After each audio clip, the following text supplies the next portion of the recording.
Alhamdulillah, alhamdulillahil qail wal tanzur nafsun ma qaddamat lighat.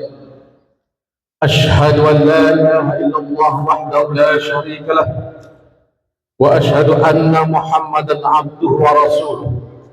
Allahumma shalli wa sallim ala asyrafil anbiya'i wal mursalin Sayyidina Muhammadin wa ala alihi wa sahbihi ajma'in, amma ba'd. Faya ayyuhal mu'minun, usikum wa iyaya bitaqwallah faqad fazal muttaqun. Wasma'u ma qala Allah ta'ala fil Qur'anil Karim. A'udzu billahi minasy syaithanir rajim. Fatalaqqa Adamu min rabbih kalimatin fataba 'alaihi innahu huwat tawwabur rahim. Shadaqallahul azim. Wasiat takwa terlebih dahulu kami sampaikan, khususnya untuk diri pribadi kami dan kepada kita sekalian. Marilah kita terus berusaha memperbaiki diri kita, mendekatkan diri kita kepada Allah dan meningkatkan ketakwaan kita kepadanya, yakni dengan terus berusaha menjalankan segala perintah-perintahnya dan juga berusaha menjauhi segala larangannya. Kaum muslimin rahimakumullah, tidak terasa kita saat ini sudah menginjak kembali kepada bulan Muharram. Artinya kita sudah menginjak tahun baru Hijriah. Tentu saja momen ini adalah momen yang paling baik untuk kita semua dalam rangka merenungkan keberadaan diri kita. Dan sebagai pengantar, pada setiap tahun di dalam tanggal 10 Muharram sering disampaikan, sering kita dengar bahwa bulan Muharram ini salah satu bulan yang dimuliakan Allah. Dan di dalam bulan Muharram ini banyak sekali kejadian, peristiwa-peristiwa yang pada umumnya adalah merupakan kemenangan-kemenangan. Kita pernah mendengar bahwa Nabi Musa selamat dari kejaran tentara Fir'aun, itu tepat pada 10 Muharram. Nabi Isa diangkat oleh Allah ke langit juga pada tanggal 10 Muharram. Nabi Adam taubatnya diterima oleh Allah pada tanggal 10 Muharram. Nabi Yunus keluar dari perut ikan Non pada tanggal 10 Muharram. Nabi Idris diangkat derajatnya oleh Allah, ini juga pada tanggal 10 Muharram. Nabi Adam alaihissalam setelah turun dari surga, kita tahu bahwa Nabi Adam diciptakan oleh Allah sebagai manusia pertama, kemudian awalnya menempati surga Allah. Namun pada saat itu ada persyaratan-persyaratan yang Allah berikan kepada beliau, bahwa silakan engkau wahai Adam memakan apa saja di dalam surga ini, berbuat apa saja di dalam surga ini, akan tetapi ada satu yang dilarang, jangan kamu mendekati atau memakan buah khuldi. Namun apa yang terjadi kemudian, katakanlah Nabi Adam gagal mengikuti persyaratan itu karena beliau juga terjerumus, tergoda memakan buah khuldi. Akhirnya Nabi Adam dikeluarkan oleh Allah dari surga. Namun demikian, ketika Nabi Adam hendak dikeluarkan dari surga, Allah sempat mengajarkan kepada beliau, fatalaqqa Adamu min rabbih kalimatin fataba 'alaihi, bahwa Allah Subhanahu wa taala mengajarkan beberapa kalimat, beberapa doa kepada Nabi Adam ketika sampai waktunya ia harus turun ke bumi ini. Innahu huwat tawwabur rahim, sesungguhnya Allah Maha menerima taubat dan Maha penyayang. Jamaah-jamaah rahimakumullah, ayat ini menjadi satu senjata. Kalau engkau ingin katakanlah kembali ke surga, hendaklah bertaubat. Fataba alaihi. Dan kita pernah membaca, mungkin juga pernah berdoa dengan doa yang sering dilakukan oleh Nabi Adam dalam setiap harinya, dalam setiap saat. Yakni doa tersebut ada di dalam surat Al-A'raf ayat 23. Rabbana zalamna anfusana wa illam taghfir lana wa tarhamna lanakunanna minal khasirin. Saudara-saudara, beberapa ahli tafsir menyebutkan bahwa Nabi Adam dibuang ke bumi ini kurang lebih 300 tahun. Dan selama 300 tahun itu beliau selalu membaca doa tersebut. Pelajaran buat kita di sini. Satu dosa yang dilakukan Nabi Adam 300 tahun baru diterima tobatnya oleh Allah Subhanahu wa taala. Nabi Adam, bagaimana dengan kita? Nah, inilah saudara-saudara, mari kita ambil satu pelajaran ini. Kemudian kisah yang kedua adalah kisah Nabi Yunus. Kita tahu Nabi Yunus, beliau pernah dimakan oleh ikan nun. Ada yang menafsirkan ikan nun ini kemungkinan besar adalah ikan paus, karena besar sekali ikannya. Nah, itu Nabi Yunus kenapa sampai masuk ke dalam ikan, itu kan ada sejarahnya juga. Beliau ini mengajak umatnya setiap hari berdakwah, tetapi umatnya membandel, umatnya keras kepala, tidak ada yang mau mengikutinya, sampai-sampai jengkellah Nabi Yunus. Dan jengkelnya itu sampai-sampai dia juga mengumpat atau mengutuk, semoga kalian kena laknat Allah semua. Seperti itulah kata-katanya kepada umatnya. Dan itu dinilai oleh Allah sebagai satu hal yang tidak memunculkan kesabaran. Artinya apa?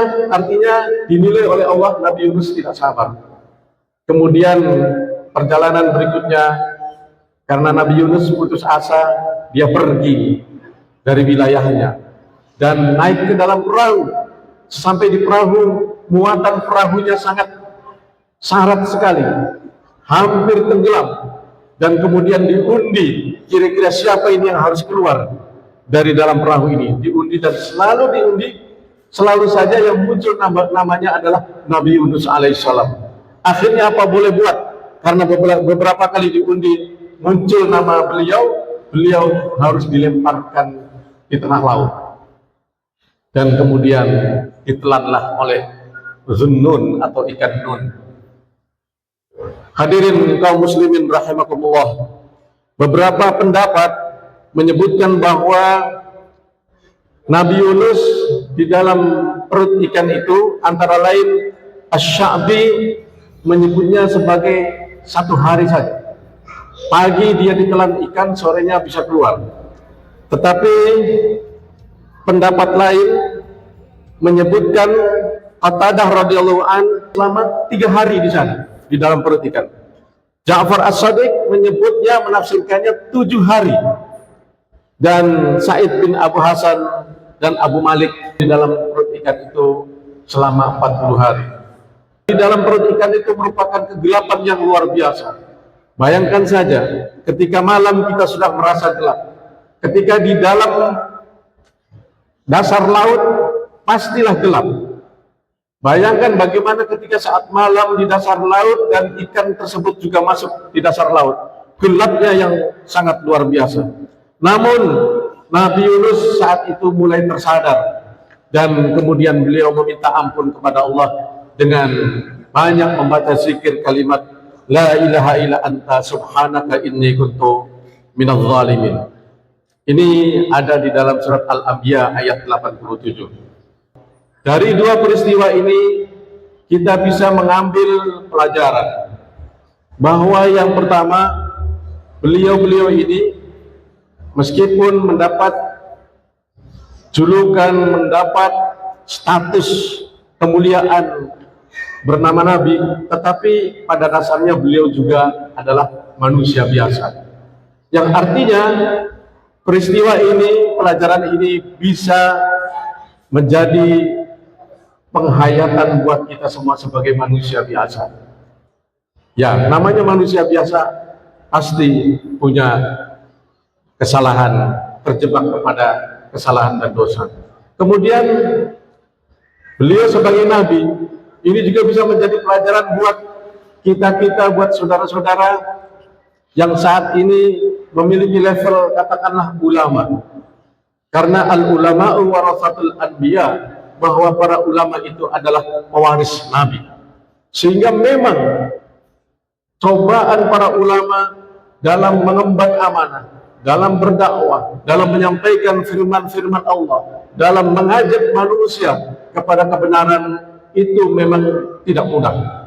Banyak aral melintang, banyak cobaan-cobaan, banyak godaan-godaan. Akan tetapi peristiwa ini bisa menjadi pelajaran buat kita semua bahwa perjuangan yang kita lakukan memang membutuhkan kesabaran yang lebih daripada orang lain. Nah, kemudian kedua, untuk para ulama juga adalah bahwa tentu saja ulama ini kan pewaris Nabi, tetapi juga posisinya manusia biasa. Dan tidak seperti Rasulullah SAW yang dimaksud, yang ketika mau berbuat dosa, Nabi Muhammad kan dicegah oleh malaikat. Tetapi kita, walaupun dapat julukan ulama, tidak punya kelebihan seperti itu, sehingga bisa jadi juga ulama jatuh kepada lembah dosa. Tentu bacaan-bacaan yang disampaikan baik oleh Nabi Yunus maupun oleh Nabi Adam ini bisa menjadi satu pegangan buat kita semua. Sangat bagus doa ini. Yang pertama doa Nabi Adam, Rabbana zalamna anfusana wa illam taghfir lana wa tarhamna lanakunanna minal khasirin. Wahai Tuhan kami telah zalim terhadap diri pribadi kami. Kita berbuat dosa kepada diri kita sendiri, itu adalah kezaliman kepada diri sendiri. Wa illam taghfir lana, dan apabila engkau tidak mengampuni dosa kami, wa tarhamna. Ini penting kalimat wa tarhamna ini. Dan apabila engkau tidak memberikan kasih sayang, tidak memberikan rahmat kepada kami, pastilah kami termasuk orang-orang yang menyesal. Kita sering mendengar bahwa amal kita ini, meskipun kelasnya kelas ulama, terkadang belum tentu mampu mengantarkan kita untuk terhindar dari siksa api neraka. Untuk bisa masuk surga, hanya mengandalkan amal-amal kita sendiri, itu belum tentu mampu. Apalagi ketika misalnya kita amalkan amal-amalan ini selama di dunia, mohon maaf, ada niat-niat lain selain karena Allah. Ada rasa sedikit sombong di dalam hati kita, karena rajin beramal kemudian kita menjadi berubah, menjadi sedikit merasa berbeda dengan orang lain. Padahal Rasulullah menyampaikan, jika ada setitik saja rasa sombong di dalam hati kita, maka orang ini tidak akan mencium bau surga. Nah, itulah sebabnya kita baca doa ini dengan kalimat matarhamna ini sesungguhnya adalah ingin mendapatkan rahmat dan kasih sayang dari Allah. Ini penting, karena apa? Sedikit saja rahmat dari Allah itu bisa meleburkan dosa-dosa kita sebanyak apapun. Bisa mengantarkan kita yang misalnya amalannya pas-pasan, bisa mengantarkan kita yang apabila punya amalan banyak tetapi masih ada kotoran-kotoran seperti sombong, ujub, atau ingin mendapatkan pujian selain karena Allah. Kan ada juga kadang-kadang ingin mendapatkan pujian atau ada maksud-maksud lain. Rahmat inilah yang perlu kita raih. Kemudian la ilaha illa anta subhanaka inni kuntu minadz zalimin. Doa Nabi Yunus juga sangat luar biasa.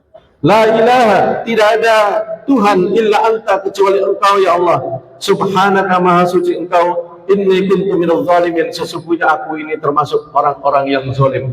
Ini merupakan doa pengakuan bahwa kita memang melakukan dosa, melakukan kesalahan, dan itulah sebabnya kita mengaku bahwa diri kita adalah orang-orang yang zalim. Jamaah-jamaah rahimakumullah, inilah dua kisah yang mudah-mudahan kita bisa mengambil contoh dari kedua nabi kita ini. Insya Allah apabila kita jadikan bacaan rutin, ini juga bisa menjadi bekal, bisa menjadi landasan untuk diterimanya doa-doa kita, meskipun doa itu bukan hanya ingin melebur dosa, tetapi doa-doa lainnya. Karena banyak ulama menafsirkan dua doa Nabi ini bisa menjadi landasan untuk menyundul doa-doa berikutnya. Barakallahu li wa lakum fil Qur'anil azim wa nafa'ani wa iyyakum bima fihi minal ayati wa dzikril hakim wa taqabbal minni wa minkum tilawatahu innahu huwas samiul basir.